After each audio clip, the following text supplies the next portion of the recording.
Hey everybody, this is Jessica Lightheart, aka the Earth Lady, and like I said yesterday, I'm going to do this live and show you all the good stuff that we got going on. So, we're going to take it outside first to check out our crops, and then we'll come in and I'll give you updates on all the animals, and then we're going to work into starting the microgreens.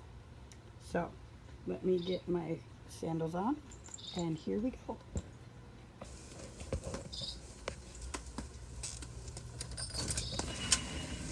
So we have moved the garden to outside. So we will start at the beginning of the porch. And you can see here are our pepper plants. And some of them, there you go. You can see they have buds on them, starting to bud. This one's got a couple of flowers and blooms going.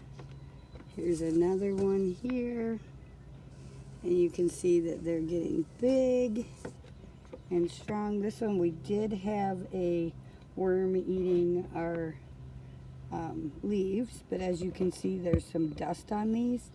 I dust my crops when we have any kind of parasites or bugs. I dust all of my crops with food grade DE, and there you go, you can see they're starting to form fruits. So before too long, we'll have some peppers on here.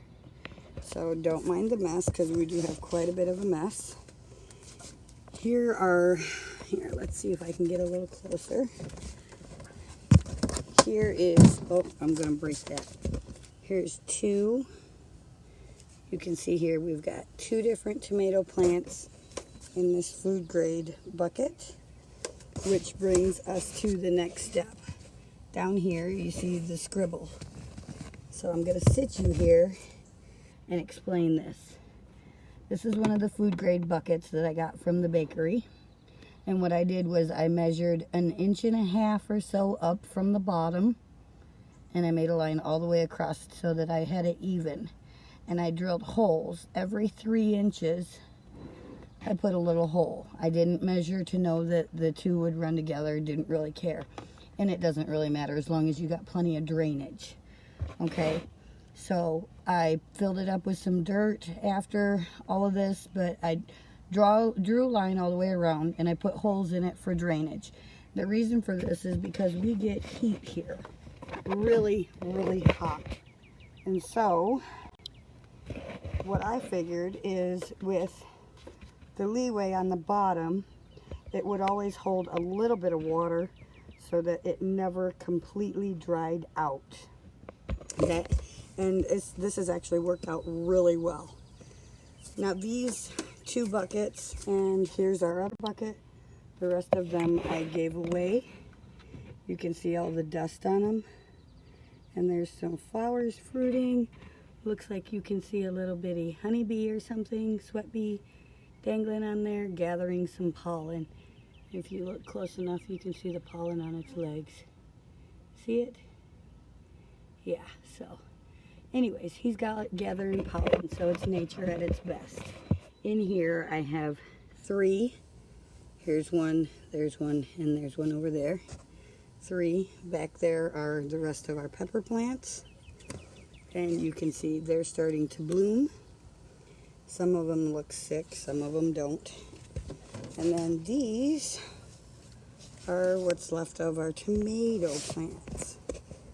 These are the ones that we put in pots. And you can see I pruned them up. I've learned that they need lots of oxygen and not to have the leaves touch or cross. They need lots of airflow in order to prevent from pests and disease. Now I have buckets under them because of our heat. You can see in here, this one actually has some water in it.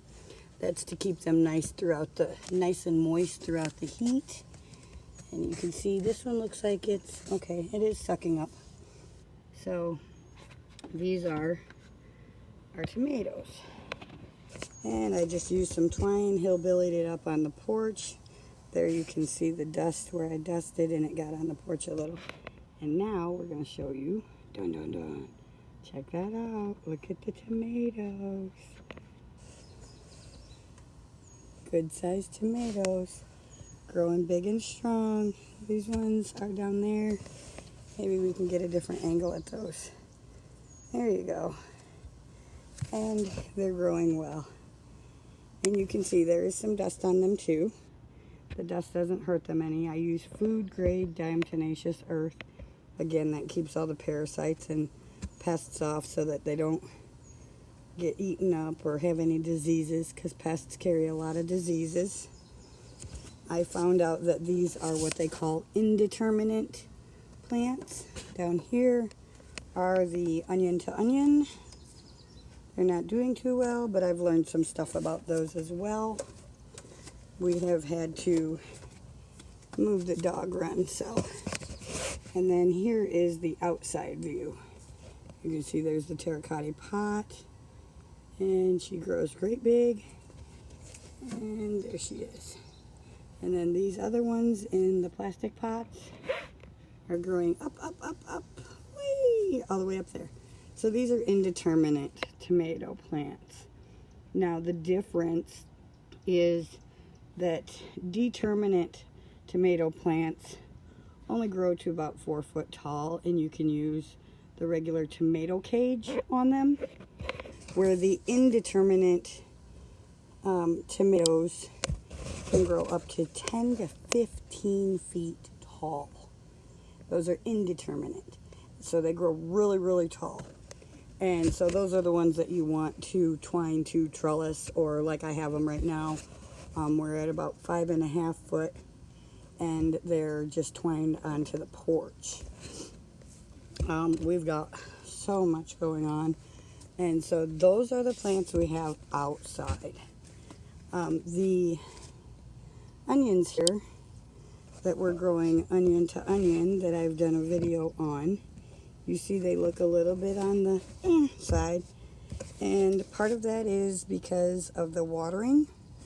Part of it, I believe, is because I cut the tops off of them at one time. The other part of that is because I learned that you're not supposed to, or it doesn't work well, when you grow onions in the summer. Onions don't like heat, by the way. They prefer to be winter plants. They grow best in the winter. So you plant them in the fall, you allow them to grow all winter, and then you harvest them in the spring. So we'll see how that works, but I'm not going to hold my breath. It's okay. It's a learning experience along with everything else. So with that being said, now we're going to show you the animals and the rest of the plants that I've acquired recently. So here we have our beautiful rosemary. You can see her. This one I got from the store with my food stamps. And as you see, when I called her name, she wiggled a little. She knows her name already. Okay, and then these are the lavender. And this one here that's a scraggler, we believe it might be a spinach. Then we have our aloe vera. This one here, Ben just named yesterday. What did he say? That is Alice the Aloe. This is big aloe, my very first original aloe. You can see how big it's getting. I've had to prop it up with a tag because it's getting so big. Now we're going to go to the rest of them. You can see how hot it is because I'm sweating to death. Here, while we're at it, here are the birds. And I have not changed their water yet today. And that little guy right there is the baby. So I'll see if I can get a little bit closer so you can see that's the baby starting to grow up. I have come to the conclusion that I believe she has a deformality on her foot, that her toe that wraps around the back of things does not stretch and wrap back the way it's supposed to. It actually formed and it goes upwards. So she struggles with holding on, but she's doing well yet. While we're at that, here are the mamas and the babies. Let's see if you can see. Okay, there you go. There you can see the babies, and that big one there is the mama. These are my babies. I have 4 babies left and 3 mommy guppies. They do a lot better now that I put a air stone in there. They seem to be a lot happier. Yeah, look how big that mama is. They're beautiful. Doing really well.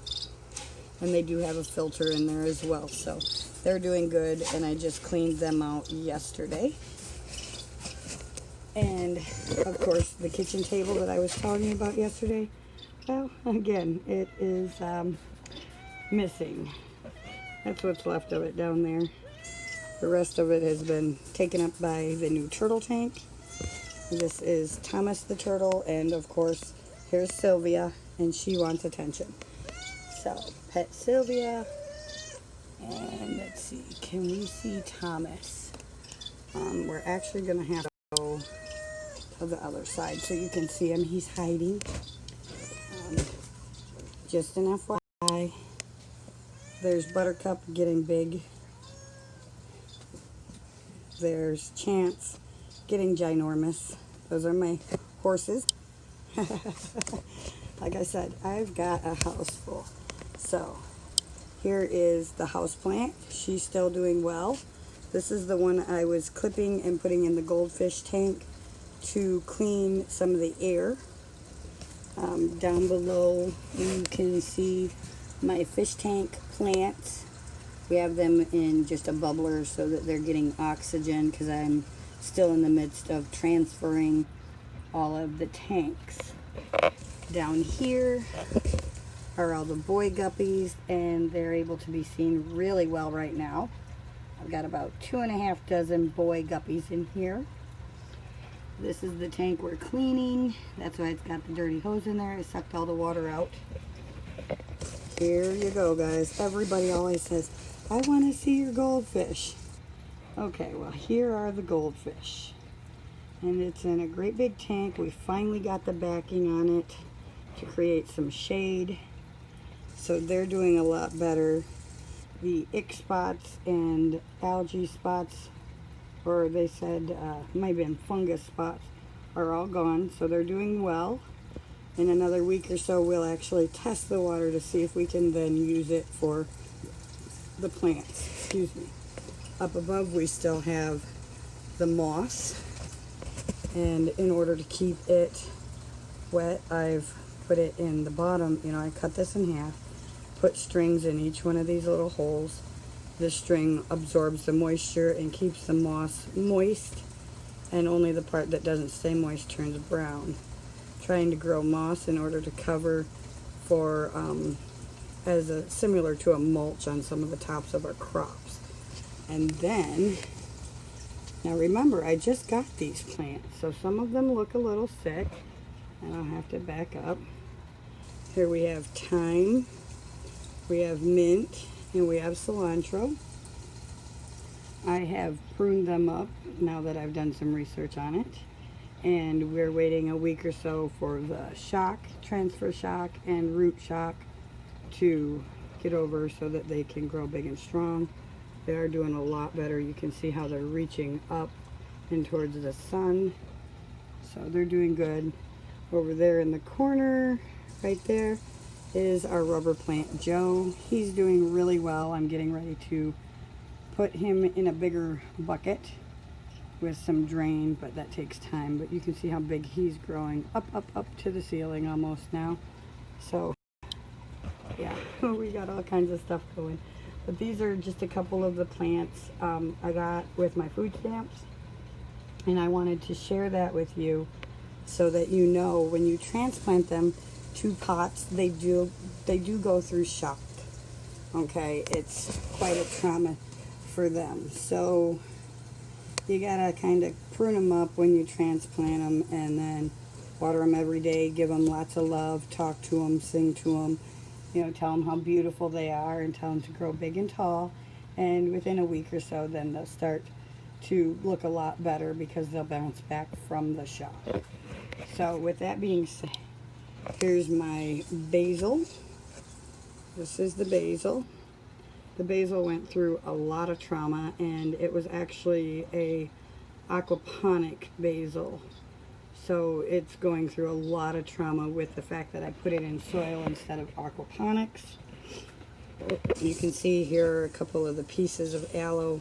I'm drying them out to see if we can't then re-root them, put them on the pot with some moist water, and they should regrow roots. Here is the little bitty guy that I got from the office. I started with a leaf and it's growing big and tall now, and you can see some of the moss that I've taken and put on the top to keep the moisture in. Here is the Italian parsley. Yes, she looks sick. I pruned the crap out of her, but she is growing. Look, you can see she's grown big and tall now, getting really, really big, really strong, doing well. We do have the healing crystal back there, so that helps enhance the plants. This is our newest trial for the onions. Again, onions are not a summer plant, so we'll see how this goes. You'll see this. I'm going to try and hold you still so I can show you. Okay. When your onion starts to grow like this, you want to put it in something that is dark. If the sun gets to the roots, it won't live anyways. It'll start growing and then the roots will die because they're exposed to the sun. Now I've had this thing in here for 3 days and look at the roots.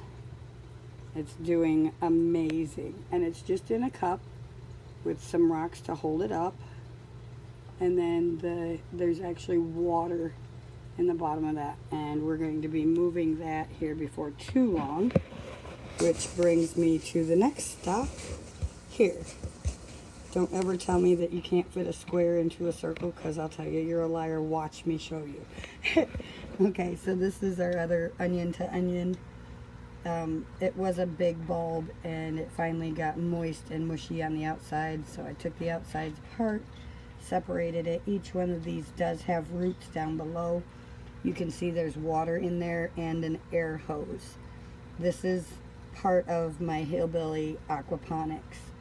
I'm making do with what I have, and the best way to grow onions is in aquaponics because they need lots of oxygen in their roots, sun on the top. The only bad thing is I do have a lot of sunlight on this side, but that's why it's down on the floor, so that way it doesn't get as much sun to the roots. And here, I'm not sure if you can even see him. Oh, probably not. Darn it all. Well, in that cubby in there, through the dirty glass, is Thomas, our turtle. And he's still adapting to being a pet, but he's getting there slowly but surely. So that's what we have going on there. Now, also, while we're sitting here in the kitchen, I'm going to show you a couple other things. The eggs. When you peel your eggs, or you're saving your eggshells, one of the steps that I forgot to tell you about was you're going to want to crush them up some before you put them in a jar to crush them a lot. I actually don't even have any in the jar right now because these are drying out. And then what I do is I put them in a blender and I blend them so that they're very fine. This fine stuff is what I add to my worm bin along with all the soil when I start planting my plants. So I put this in with the worms. I also put it in with the soil. You can use this as grit for your birds or your chickens, things like that. This is a great source of calcium, and I will be using it in my aquaponics when I get that far. So, and then our table scraps. So, you guys have seen the worms, and you've seen the worms, the worm videos. This is where we put all the table scraps. Everything can go in here except for meat. I do not put any meat into my worms. It causes it to get too hot, and you can actually cook your worms that way. And we don't want that. I didn't show you the rose bush, but I'm getting ready to chop that all to kaputs. And here, I just ordered some organic beeswax. And you can see, I was trying to cut it, it didn't work too good, and hurt myself again. So, I'm accident prone, I swear. So that's what we got going there. The next step is we're going to do the microgreens. And I already showed you guys the worms, so we're good there. So what we'll do is we'll give you a quick break. I will get the box out and be back in probably about 10 minutes with our next live to show you the microgreens and how I'm going to grow them and what we're going to do with them. So I believe that's all I had to show. All of the crops. Yep. So, oh, and here's what we're going to grow for microgreens. I haven't had the chance to order any seeds, and I haven't grown any to actually have seeds in an abundance to start microgreens. We found these at Walmart, and I have two different ones. I have this one, which has, if you can see all the little words on it, it's got all kinds of three different sango radish, purple kohlrabi, and red cabbage. So we're going to grow this one. We're going to start this one today. There's two in here. We're only going to do one. See how that works out. And then I also have this other one that I'll do a video on. And we'll do this one after the first one. We don't want to have too much and have it go to waste.